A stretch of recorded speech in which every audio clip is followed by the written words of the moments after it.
Ya, saya pernah pengalaman ya, itu ekstrim banget. Jadi si ibunya ini ASINya begitu bagian lahir sama sekali nggak keluar karena ketika dia mau melahirkan, dia baru tahu bahwa suaminya tuh selingkuh dan punya istri baru gitu.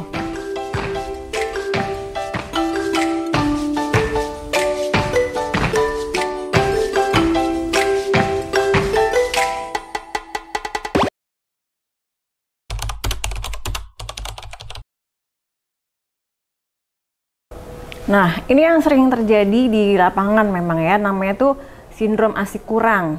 Nah, yang paling penting diketahui oleh para ibu sekalian adalah bahwa lambung bayi itu begitu lahir sangat kecil, cuman kayak sebesar kelereng. Dan memang normal banget kalau misalnya ASINya belum keluar, apalagi kalau dia sesar itu bisa lebih lama keluarnya gitu. Dan bayi itu nggak akan kenapa-kenapa karena dia punya cadangan lemak yang banyak dan itu tadi lambungnya masih kecil banget.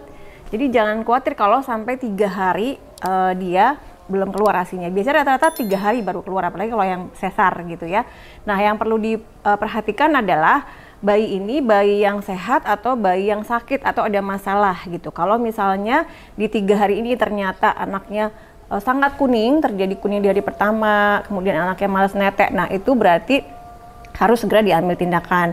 Juga kalau misalnya terjadi yang namanya hipoglikemi atau gula darahnya turun, gula darahnya rendah, biasanya terjadi pada bayi-bayi yang prematur nih. Nah, kemudian juga kalau berat badan bayi itu kan sebetulnya di 10 hari pertama wajar kalau turun gitu ya, dia akan turun dulu baru naik. Nah, tapi kalau turunnya di bawah 8-10% dalam 3 hari sampai 10 hari pertama, nah ini harus hati-hati, takutnya bayinya dehidrasi. Nah, kalau ada ini harus ada tindakan. Biasanya nanti regulasi pertama adalah kalau ada ASI perah, ibunya bisa merah ASI, dikasih ASI perah. Tapi kalau nggak ada ASI donor, kalau nggak ada ya mau nggak mau susu formula. Jadi walaupun ASI yang terbaik, tapi ada indikasi kapan kita bisa memberikan susu formula karena tidak semua ibu, tidak semua bayi bisa mendapatkannya.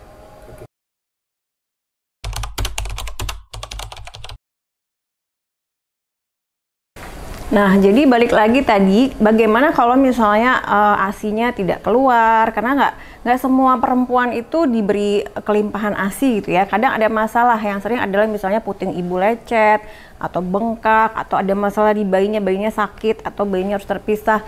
Nah, terpaksa sementara harus diberikan makanan lain kan. Dan makanan lainnya ini apa? Yang tadi sudah saya singgung sedikit.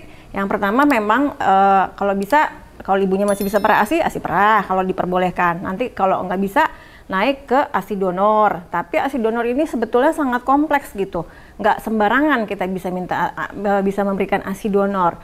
Nah, kemudian kalau nggak ada ASI donor ya mau nggak mau diberikan susu formula. Tapi susu formula ini juga bukan yang seterusnya gitu. Nanti kalau ibunya udah pulih misalnya atau bayinya sudah nggak sakit lagi, tetap ibunya akan kita ajarkan untuk balik lagi ke ASI gitu.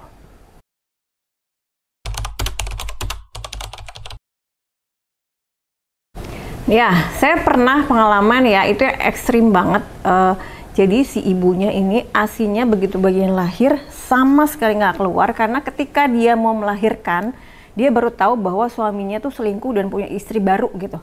Kebayangkan betapa hancurnya hatinya. Akhirnya secara emosional udah pasti kacau. Jadi begitu dia melahirkan, ASINya sama sekali nggak keluar. Nah, kalau kondisinya seperti ini kita mau paksa seperti apa? Nggak bisa kan?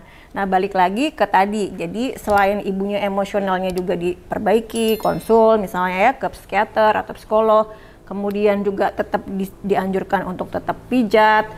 Kemudian si bayinya yang tadi langkah-langkahnya. Kalau nggak ada ibunya sama sekali nggak keluar, nggak bisa ASI perah, ASI donor nggak bisa ya mau nggak mau susu formula. Tapi pada kasus ibu ini karena memang cukup berat ya dan dia asli sama sekali nggak keluar sampai 3 bulan udah diusahakan pijat apa segala macam nggak keluar, ya mau nggak mau akhirnya dia jadi anak sufor gitu. Nah, ini kasus khusus yang mungkin insya Allah mudah-mudahan langka ya, tapi sebagian besar ibu pasti bisa menyusui ASI.